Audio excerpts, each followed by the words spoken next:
How we doing? South by Southwest. South by Southwest. I am so excited to talk about the Pirate King.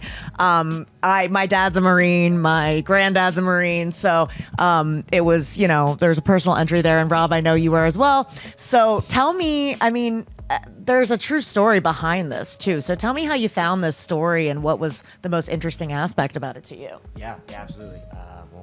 Thank them for their service. Yeah. And that's amazing. So very long story short, a few years ago, a team and I collectively did a ruck run for suicide awareness for a group called Stop Soldier Suicide. And along the way, we interviewed a number of what they call survivor families who have lost their loved ones to suicide.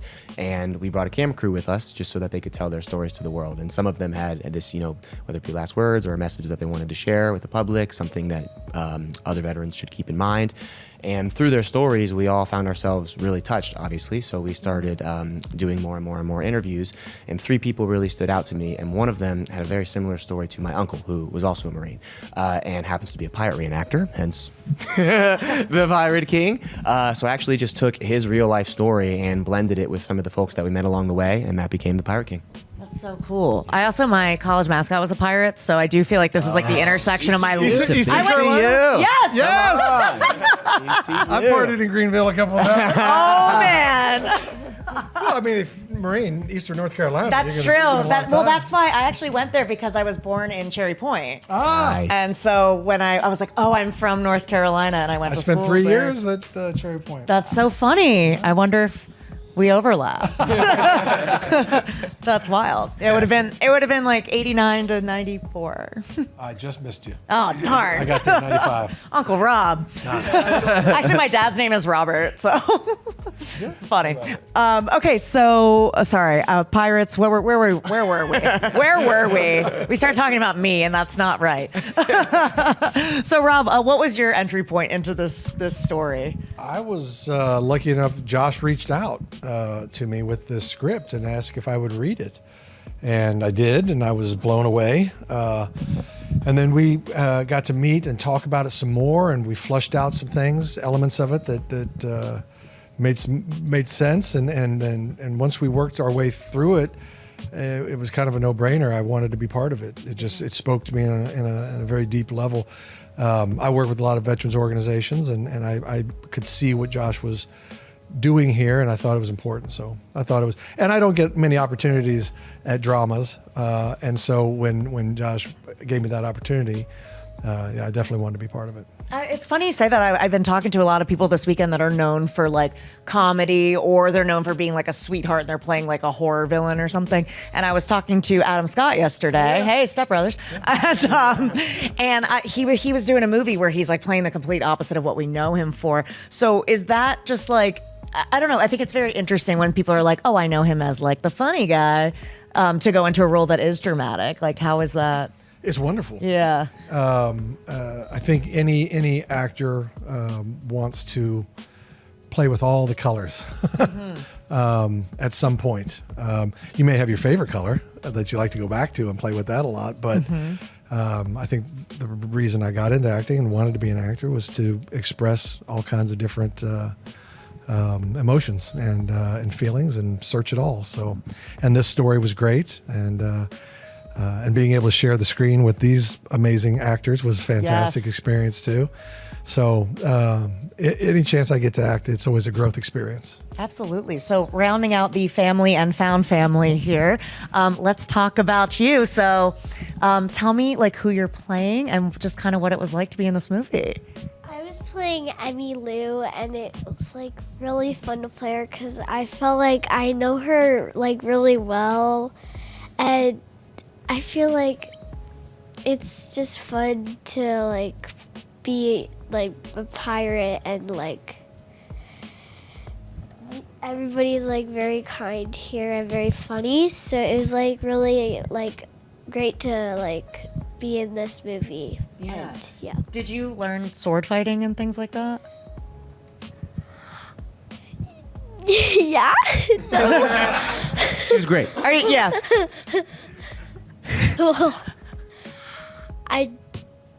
I know some tricks myself. Okay. She taught us. Okay. Yeah, I actually did too. So yeah, I don't think I really like did any like playing with the sword like that I remember. Yeah. Yeah. I got to play pirate. That's fun. Yeah. That's very fun.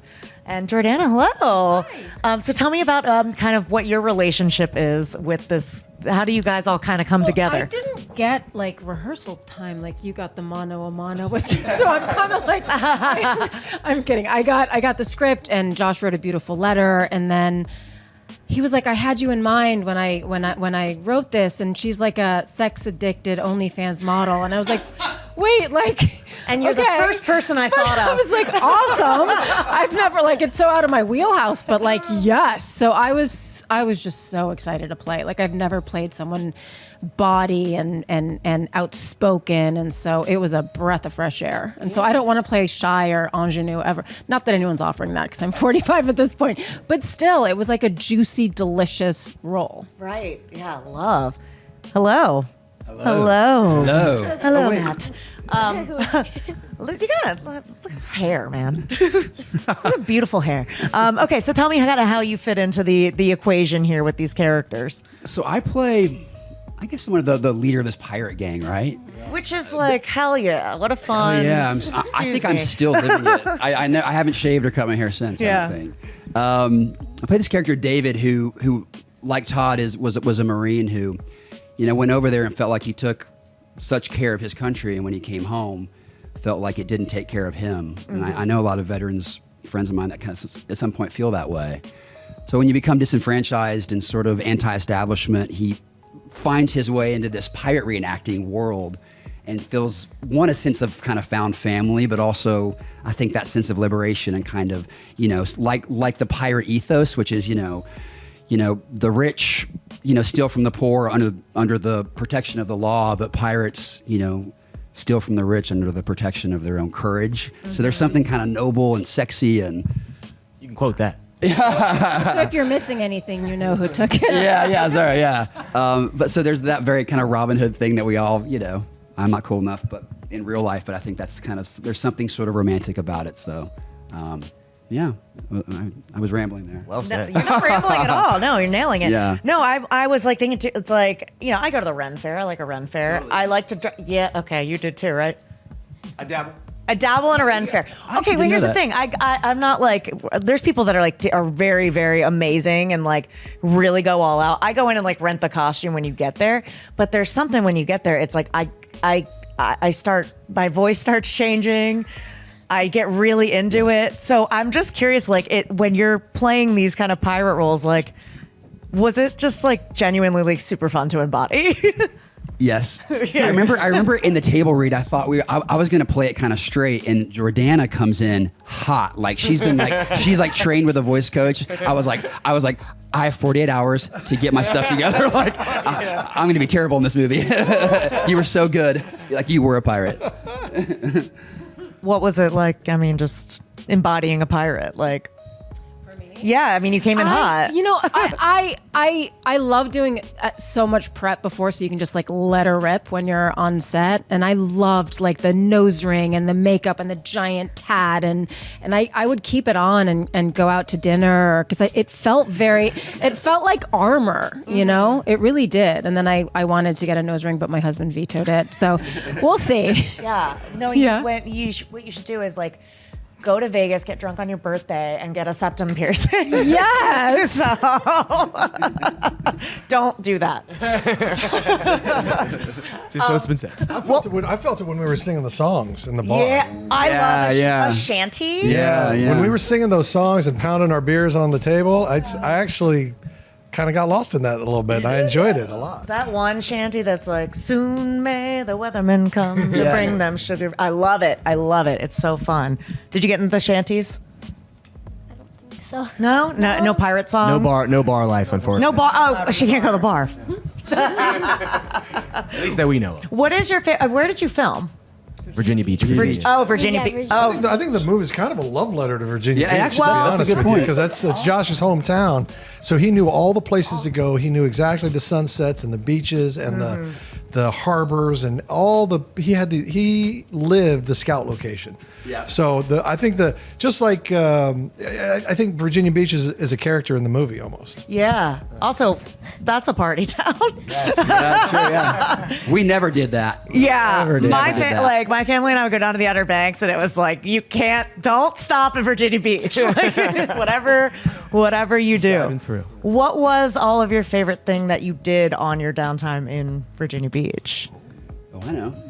Josh took us out on a boat one day, and it was like we went to the sandbar and we played just like through the football and had a few beers maybe, and but it was just we all were together, and it was just warm water and kind of that like. I call it Southern. Is Southern? Is that allowed to be Southern? Yeah. Yeah. I'm from Texas, so it's like, yeah, it's just like living the Virginia Beach lifestyle. I would say. Yeah, I think it's where it's like starts to get Southern, and then it. Yeah. Yeah, like I nerded out one day. Tell me. I didn't have many days off, but when I did, I nerded out and I did a self-walking tour of the Yorktown battlefield because we were shooting in Yorktown, and I had the day off, and I'm a history nerd. That's awesome. I didn't know that.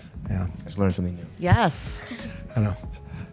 Hear that, honey? I wasn't at the clubs. Was it the battle? I was Battle of Yorktown. I was walking around the Yorktown Yeah. with a map. Yeah, that's where we won, right? That's where we won. Yes.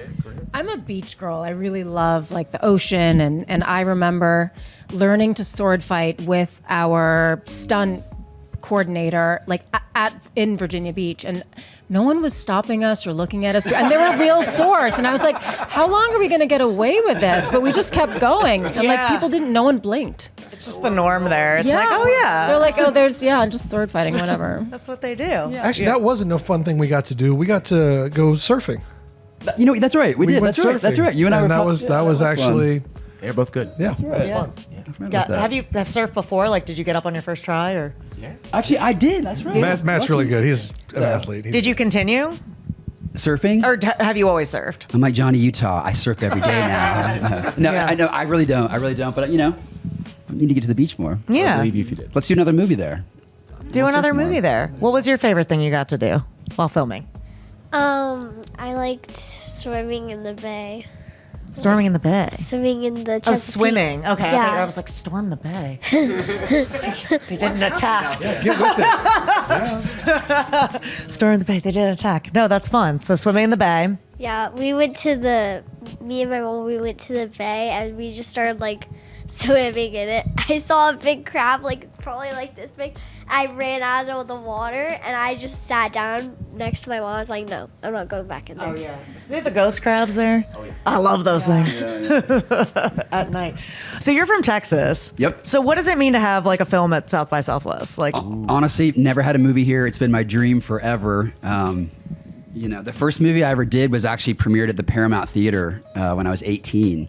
And so I haven't been back really. I mean, had a movie, here since. But yeah, Josh and I were just saying that. Like, this is like a lifelong bucket list dream. So, and I'm proud to do it with this movie. It's a really special, personal movie to me too. Even though, I think we all, it's kind of one of those for love of the game movies. So. for the love of the game. I Yeah. love that. Quote that too. I will quote that. What is something you want audiences to know before they see the movie? And for people watching it that are like really affected by it, like what can, I do to kind of get involved, or anything that I would like to do? Before they see the movie, is that what you said? Just getting involved? What do you want audiences to know? But then like I watch it and I'm like, okay, like what can I do as a... Yeah, absolutely. Well said. Well, I think you can start in the end of the movie. There's a big QR code. There's a big paragraph of text for reaching out to Stop Soldier Suicide, and they have all kinds of really cool resources to help. There's so many veteran charities now. That's just the one that I like the most. But I would say, and Rob's probably better equipped to answer this than myself, but for me, just taking a step towards one of these charities and asking how you can get involved is as simple as that, because they'll usually point you in the right direction. Rob, anything you want to add there? No, that's he really summed it up. There's a lot of really great organizations doing really great work, and it's very important work. And there's endless resources if you reach out. So and for those who I think suffer in any way, whether it's and when I'm talking about suffer, I mean PTSD. It doesn't have to be combat related. Yeah. You know, there's all kinds of PTSD, and there's a lot of resources out there. And what happens, I think, people don't get the help. They don't ask. They don't reach out. They isolate, and that's when they get in trouble. And so, staying connected is a big part of it. So hopefully, people will see this and they'll stay connected and get the help. Absolutely. Well, it's a very beautiful film. Sorry, is there something you want to add there? No, I said well said. I said Oh. just to build onto that, just community. Like, Yeah. community, staying in community, staying around people. Absolutely. It's such a beautiful film. Congratulations. Thank you so much for coming in the suite. Semper Fi. Right back at you. Yeah, right on. Thank you so much. Enjoy the rest of your Thank you. festival. Thank you.